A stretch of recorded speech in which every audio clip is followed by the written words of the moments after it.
9 महिन्याची प्रतीक्षा 9 दिवसावर येऊन थांबलेली आहे आता. नमस्कार मंडळी, कसे आहात? मस्त आणि मजेत ना?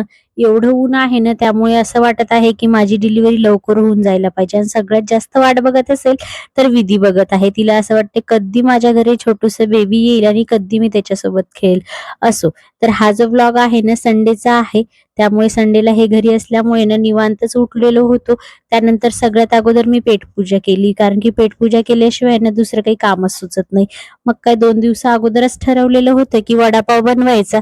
मग काय मस्त वडापाव बनवला आणि छान असा एन्जॉय केला. त्यानंतर दुपारची झोप घेतली आणि उठल्या-उठल्या मी लगेच फ्रेश झाले आणि एक पहिले मँगो खाल्ला.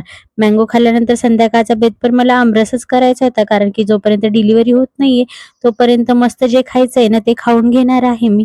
त्यामुळे संध्याकाळी मस्त असं मी आमरस बनवला होता आणि आमरसमध्ये ना मी दूध टाकत असते, पाणी टाकत नाही. कारण की पाण्याने पोट वगैरे खराब होऊ शकतं आणि दुधाने काहीच होत नाही. त्यामुळे ना मी दूधच यूज करत असते नेहमी.